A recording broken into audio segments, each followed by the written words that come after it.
अस्सलाम वालेकुम, आप देख रहे हैं बोल्ड न्यूज़। मैं हूं मोनिस रजा और मैं हूं आपके साथ पलवशा महमूद। हेडलाइंस आपने मुलाहिजा की। बुलेटिन के आगाज़ में सबसे पहले खबर है, अमेरिका ने ईरान के खिलाफ हमलों की 5वीं लहर का आगाज़ कर दिया। अमेरिकी सेंट्रल कमांड के मुताबिक कार्रवाइयाँ मुसलसल 5वीं रात जारी रहने वाली मुहिम का हिस्सा हैं, जिनका मकसद ईरान की फौजी सलाहियतों को मजीद कमज़ोर करना है। कार्रवाइयों में ईरानी अस्करी तंसीबात और सलाहियतों को निशाना बनाया गया। दूसरी जानिब रॉयटर्स के मुताबिक ईरान के साहिली इलाके बंदर अब्बास के करीब हमला हुआ। ईरानी खबर एजेंसी ने हमले की तस्दीक कर दी। ईरानी मीडिया के मुताबिक UAE से लोकस नामी अमरीकी ड्रोन्स बंदर अब्बास के मुख्तलिफ मकामात पर आकर गिरे। मशरिक़ वस्ता में कशीदगी मज़ीद बढ़ गई। ईरान और अमरीका के एक दूसरे पर ताबड़तोड़ हमले जारी। अमरीका ने बंदर अब्बास, कशम जजीरे समेत 10 से ज़ायद ईरानी इलाकों को निशाना बनाया। ईरानी कमांड सेंटर फ़ज़ाई दिफ़ाई निज़ाम साहिली निगरानी की तंसीबात तबाह करने का दावा कर दिया। हमलों में अब तक ईरानी फ़ौजियों समेत 35 शहरी शहीद, 300 से ज़ायद ज़ख्मी हो चुके। ईरान ने भी जवाबी हमलों में बहरीन, कुवैत, उर्दन में अमरीकी अहदाफ पर हमले किए। पासदारान इनक़लाब ने खबरदार किया है कि अमरीकी हमले जारी रहे तो जंग नए महाजों तक फैल जाएगी। अमरीका की बिला जवाब जंग ईरान और खित्ते में तबाही मचाने लगी। अमरीका एक बार फिर ईरानी शहरों पर हमला आवर हुआ। महद न्यूज़ एजेंसी के मुताबिक चाबहार में 3 धमाकों की इत्तलात मौसूल हैं। ईरानी मीडिया का दावा है कि अमरीकी मिसाइलों ने बहरी निगरानी के एक टावर को निशाना बनाया। ये टावर समंदर की निगरानी, रेस्क्यू और माहीगीरों की मदद के लिए इस्तेमाल होता था। उधर इराक की सरहद के करीब वाक़ अहवाज़ शहर में भी धमाकों की आवाज़ें सुनी गईं। रूसी मीडिया का दावा है कि अहवाज़ में एक मिसाइल कैंसर अस्पताल के करीब गिरा। अस्पताल में ज़ेर इलाज बच्चों को फौरी तौर पर महफूज मकाम पर मुंतकिल किया गया। हालिया कशीदगी के दौरान अहवाज़ को मुतअद्दिद बार निशाना बनाया जा चुका है। बंदर अब्बास के करीब भी मिसाइल हमले की इत्तलात सामने आई हैं। ईरानी मीडिया के मुताबिक अमरीकी मिसाइलों ने शहर के करीब एक मकाम को निशाना बनाया। ईरानी हुक्काम का कहना है कि हमलों से रिहायशी इलाकों को भी नुकसान पहुंचा और शहरी मुतासर हुए। कई जख्मियों की हालत तशवीशनाक बताई जाती है। दूसरी जानिब अमरीकी सेंट्रल कमांड का मौक़िफ़ है कि कार्रवाइयाँ सिर्फ फौजी हदाफ के खिलाफ की गई। अमरीका के मुताबिक साहिली दिफाई निज़ाम, क्रूज मिसाइलों के ज़खायर और लॉन्चिंग साइट्स को निशाना बनाया गया। अमरीकी हुक्काम का कहना है कि कार्रवाइयों का मकसद आबनाए हुर्मुज़ में ईरानी अस्करी सलाहियत को महदूद करना है। मुफाहमत की याददाश्त की खिलाफ वर्जी के जवाब में ईरान पर हालिया हमले किए। ईरान अब भी हमारे साथ राबते में है। ईरान अब हमारे हमले रोकने के काबिल नहीं रहा। तर्जुमान वाइट हाउस कैरोलिन लेविट की प्रेस ब्रीफिंग, कहा कि ईरानी क़यादत के दरमियान तकसीम पाई जाती है। अमरीकी सदर ट्रंप मामले की सिफारती हल के लिए तैयार हैं। इसराइल की अमरीका ईरान मुज़ाकरात सबोताज करने की साजिशें बेनकाब। अमरीकी नायब सदर JD वेंस का बड़ा इंकिशाफ। इसराइली साजिशों से पर्दा उठा दिया। ईरान में ज़मीनी फ़ौज भेजने की खबरों को भी मुस्तरद कर दिया। मुज़ाकरात को ईरान के साथ तनाज़ात का मुस्तकिल हल करार दे दिया। इंटरव्यू में कहा कि इसराइली हुकूमत के कुछ लोगों ने मुआहदे को सबोताज करने के लिए भारी रकम खर्च की। इस मुहिम के बावजूद हम अमरीकी मफादात को पहली तरजीह देंगे।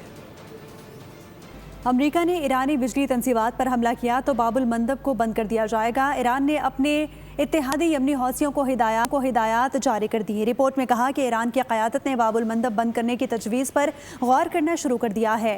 ईरान के 2 सीनियर हुक्काम और एक इलाकाई ज़राए ने दावा किया कि पैगाम हौसियों तक पहुँचा दिया गया है। यमन के खिलाफ जहरियत की सूरत में सऊदी अरब की तेल की तंसीबात को निशाना बनाएंगे। यमनी हौसियों के सरबरा अब्दुल मालिक अल हौसी ने सऊदी अरब को धमकी दे दी। खबरदार किया कि अगर सऊदी अरब यमन के खिलाफ किसी भी फौजी कार्रवाई या जहरियत में शरीक हुआ तो मुमलिकत की तेल तंसीबात को मिसाइल हमलों से निशाना बनाया जाएगा। किसी भी मुमकिन जहरियत की सूरत में सऊदी अरब की अहम तेल तंसीबात उनके मिसाइलों की जद में होंगी। ईरान की अमेरिका को जवाबी हमले की सख्त धमकी। ईरानी खातिमुल अंबिया हेडक्वार्टर्स के तर्जुमान इब्राहिम जुल्फ़िकारी ने वीडियो पैगाम में कहा कि अगर अमेरिका ने ईरान के तेल के कुओं, ऑयल रिफाइनरीज, बिजली घरों, पानी की तंसीबात या किसी भी बुनियादी ढांचे को निशाना बनाया तो ईरान भी अमेरिका और खित्ते में उसके इत्तेहादियों के तेल के ज़खायर और अहम तंसीबात को तबाह कर देगा। उन्होंने कहा कि हम ऐसा फौलादी हमला करेंगे कि कुछ भी बाकी नहीं रहेगा। अमरीका ईरान मुज़ाकरात से मुतालिक एक नई रिपोर्ट ने सिफारती हलकों में हलचल मचा दी। ईरानी हुक्काम ने मामले से माली फ़वायद उठाने वालों के नाम नायब सदर को बता दिए। अमरीकी वेबसाइट के मुताबिक ईरान ने जारेड कुशनर और स्टीव विटकोफ पर हेरा फेरी का इल्ज़ाम आयद कर दिया। ایران امریکہ پس پردہ رابطے، وٹکوف اور کشنر پر تہران کے سنگین الزامات۔ سوئٹزرلینڈ میں ہونے والی ملاقاتوں کے دوران ایرانی مذاکراتی ٹیم نے امریکی نائب صدر کو اپنے خدشات بتائے۔ ایرانی حکام کے مطابق وٹکوف اور کشنر کی موجانی تحفظات سے آگاہ کیا گیا تھا۔ رپورٹ میں یہ بھی الزام لگایا گیا کہ وٹکوف اور کشنر مالی معاملات میں فائدہ حاصل کرنے کی کوشش کر رہے تھے۔ ایران نے یہ موقف بھی اختیار کیا کہ اسٹیو وٹکوف نے ایرانی موقف کو درست انداز میں امریکی صدر تک منتقل نہیں کیا۔ رپورٹ کے مطابق مبینہ مالی فوائد کی مالیت جون تک اربوں ڈالر تک پہنچنے کا دعویٰ کیا گیا۔ ایرانی حکام نے مذاکراتی معلومات کے اسرائیل تک پہنچنے پر بھی اعتراضات اٹھائے۔ رپورٹ میں دعویٰ کیا گیا کہ وٹکوف اور کشنر اسرائیلی وزیر اعظم اور موساد قیادت سے مسلسل رابطے میں رہے۔ ایرانی حکام نے ثالثوں کے ذریعے صدر ٹرمپ کو ایک تحریری دستاویز بھی بھجوائی۔ دوسری جانب وائٹ ہاؤس نے ان الزامات کو مسترد کر دیا۔ وائٹ ہاؤس کی ترجمان اینا کیلی نے رپورٹ کو ایرانی پروپیگنڈا قرار دیا۔ اور دیگر خبریں شامل کرتے ہیں۔ آپ کو بتائیں کہ ملک میں پیٹرول کی وافر مقدار موجود ہے یا پھر مصنوعی قلت پیدا کی جا رہی ہے۔ معاملہ مزید الجھ گیا ہے۔ اسلام آباد میں national coordination and management committee اجلاس میں دعویٰ کیا گیا کہ پیٹرول وافر مقدار میں موجود ہے، لیکن لاہور، اسلام آباد سمیت بڑے شہروں میں پیٹرول پمپس کے مناظر کچھ اور ہی داستان بیان کر رہے ہیں۔ تفصیلات اس رپورٹ میں۔ پیٹرول واقعی وافر مقدار میں موجود ہے یا ایک بار پھر مصنوعی قلت پیدا کی جا رہی ہے؟ نیشنل کوارڈینیشن کمیٹی کے دعووں اور پیٹرول پمپس کے مناظر میں تضاد۔ ایک جانب نیشنل کوارڈینیشن کمیٹی کے اجلاس میں حکام نے یہ دعویٰ کیا کہ ملک میں پیٹرول کے وافر ذخائر موجود ہے اور طلب پوری کرنے کے لیے اسٹاک کافی ہے۔ دوسری جانب زمینی حقائق اس کے برعکس کہانی سنا رہے ہیں۔ اسلام آباد اور لاہور سمیت بڑے شہروں میں پیٹرول پمپس پر گاڑیوں کی طویل قطاریں لگ گئی۔ اسلام آباد کے بیورو چیف علی شیر حقائق جاننے کے لیے جب فیلڈ میں پہنچے تو دیکھا پمپس صرف ایک نوزل سے ہی شہریوں کو پیٹرول فراہم کر رہے ہیں۔ گاڑیوں کی جو قطاریں ہیں وہ دیکھی جا سکتی ہیں۔ اس پیٹرول پمپ کے اوپر بھی جو ہے وہ صرف ایک نوزل جو ہے وہ چلائی جا رہی ہے، اور کہا جا رہا ہے کہ یہ پیٹرول پمپ انتظامیہ سے بھی ہم نے بات کی ہے، ان کا بھی یہ کہنا ہے کہ پیٹرول جو ہے کم ہے، اس کی وجہ سے ایک نوزل چلا رہے ہیں۔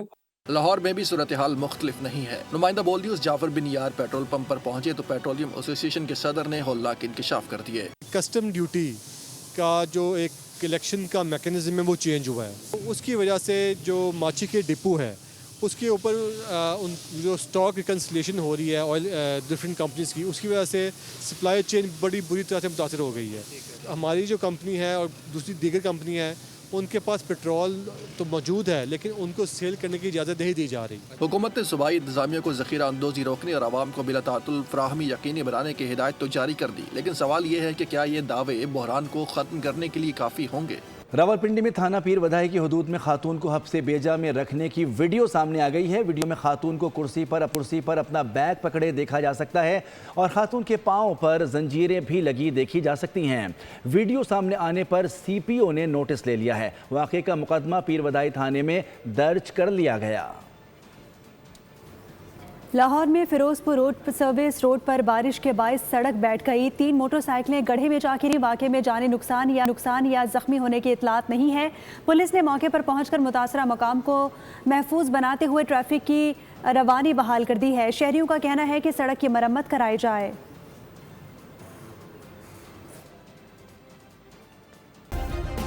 سبسکرائب کریں اور بیل دبائیں تاکہ کوئی خبر رہ نہ جائے۔